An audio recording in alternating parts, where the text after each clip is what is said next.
안녕하십니까, 정원조입니다. 잘 아시겠지만 이제 청와대 개방 효과가 엄청납니다. 경제 효과는 앞으로 이제 숫자로 밝혀지겠지만 하루 49,000명 관람객 말고도 우선 대통령이 제2의 청와대를 다른 곳에 또 만들지 않고 언론에 자신을 완전히 노출했다는 점에서 청와대 개방에 참뜻이 있다고 하겠습니다. 그 경치 좋은 거 보는 거야 뭐 그렇게 대단한 거겠어요? 청와대를 없애서 이제 대통령이 또 다른 곳에 또 청와대를 만들면 안 되겠죠. 완전히 대통령이 이제 그 국민들에게 이제 스스로 발가벗은 모습을 보여줬다는데 청와대 개방에 그 의미가 있다고 하겠습니다. 청와대를 이제 개방할 때는 졸속 결정이라느니 전임 대통령 망신 중이라느니 하며 비판 여론도 사실 만만치 않았습니다. 총경비 2,400억 남짓을 들여 경제적으로 연 7조 원 정도를 민간이 번다는 예측도 있었습니다. 여기서 걷어들이는 세금만으로도 청와대 이전에 드는 비용 2,400억은 1년에 금방 빠질 수 있습니다. 빠집니다. 세 발의 피죠. 이렇게 세상사를 이제 돈으로만 재단할 수는 없습니다. 그것을 뛰어넘어 정부가 뭘 생각하고 있는지, 대통령이 무엇에 최우선의 가치를 두고 나라를 꾸려가는지 국민이 속 시원하게 안다는 것, 매일매일 언론을 통해 대화한다는 것이 처음 있는 일 아닙니까? 지금 경제 태풍이 불려오는데 선거니 하는데 관심을 쏟을 여유가 없다는 대통령의 거짓말이 오히려 믿음직합니다. 자기 당이 선거에서 싹쓸이를 했는데 대통령이 경제 때문에 거기에 신경을 쓸 여유가 없다고 했습니다. 여러분, 이게 믿어지십니까? 능청 떠는 거죠. 능청. 하지만 이런 뻔한 거짓말이라도 경제 문제의 이런 진정성을 보여주니까 국민이 안심하는 겁니다. 문재인이라면 청와대 저 깊숙한 곳에 숨어 있다가 짠 하고 나타나서 세계가 다 어려운데 그래도 우리는 선방하고 있다. 곧 좋아질 것이다. 우리 국민은 과거 IMF 외환 위기 사태, 또 그 후 국제금융 불안 때도 잘 극복한 저력이 있지 않느냐 등 뻔한 소리로 넘어갔을 것입니다. 윤석열 대통령은 경제 태풍이라는 불안한 용어를 거침없이 썼습니다. 현실을 그대로 인정하는 솔직한 어법에 국민은 오히려 패닉에 빠지지 않고 안심합니다. 평생 딱딱한 검찰 출신, 도둑놈 잡는 검찰 출신이 이렇게 변신하리라고 누가 장담하고 생각이나 했겠습니까?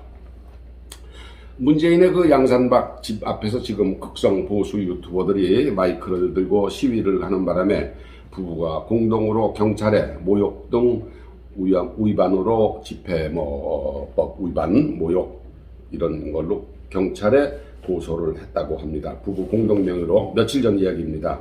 참 듣기에도 딱하고 민망합니다.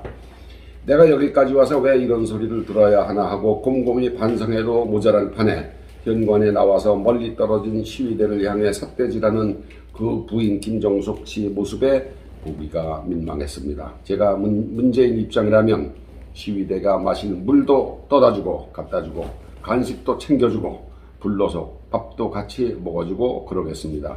미운 놈 떡 하나 더 준다는 말도 있지 않습니까? 이 시위대가 바로 민심이라는 것을 문재인 씨는 정녕 깨닫지 못하는 모양입니다.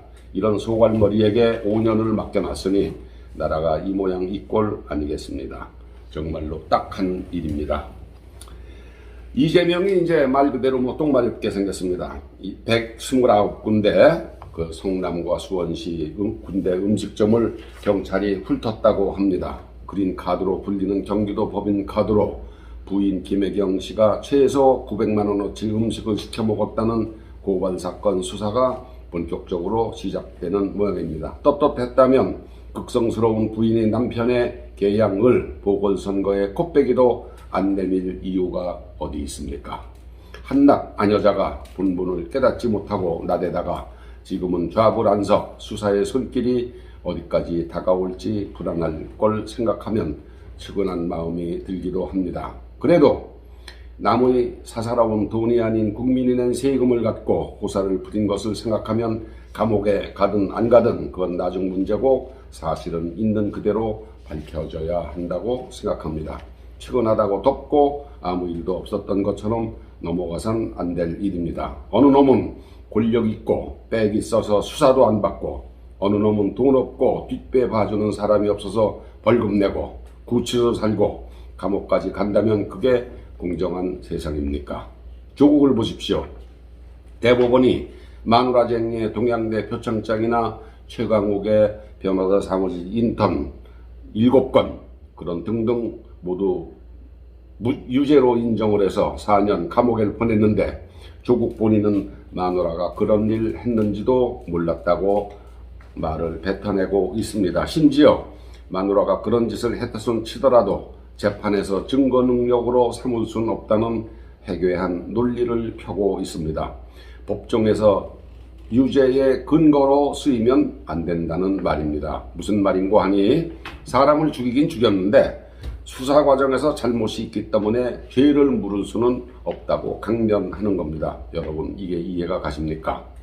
영화를 보시면은 가끔 이럴 때 피해자 가족이 살해당한 자기 피해자의 가족이 변호사와 범인이 무죄 판결을 받고 법정에서 희희낙낙하며 빠져나오는 그 범인을 총으로 끝장내는 그런 장면이 많이 있습니다. 법의 맹점, 진실을 안 보고 책에 쓰여있는 법조문에만 매달리는 판사, 변호사에게 이렇게 항의를 하는 것입니다. 대개의 경우 변호사와 범인을 쏴 죽인 피해자 가족은 경찰 배려로 없는 일이 되기도 하죠. 이게 영화입니다. 올바른 심판 방법은 아닐전정 고소할 데 없는 피해자가 정의를 실천하는 그런 영화에 우리 모두가 박수를 치는 이유가 그래서 있는 겁니다. 제가 이제 다음 주에는 좀 더 이제 재미있는 이야기를 해드리고 싶은데, 제가 아마도 확진 테스트는 하지 않았지만 코로나를 알았던 것 같습니다. 한 달 반 전에. 요새 이제 머릿속이 안개가 낀 듯 흐릿합니다. 브레인 포그, 머릿속 안개라고 하죠. 머리가 이제 띵하고 뭐 어때 좀 약간 흐리멍텅합니다. 이제 뱃속도 썩 편하지를 않아서 이제 가끔 변기에 오래 앉아 있기도 합니다. 아마도 오미크론이란 놈이, 제가 술을 자주 마시니까 제 뇌와 아마 장과 뇌를 공격을 지금 하고 있는 것 같습니다. 다음 주에 뵙겠습니다. 감사합니다.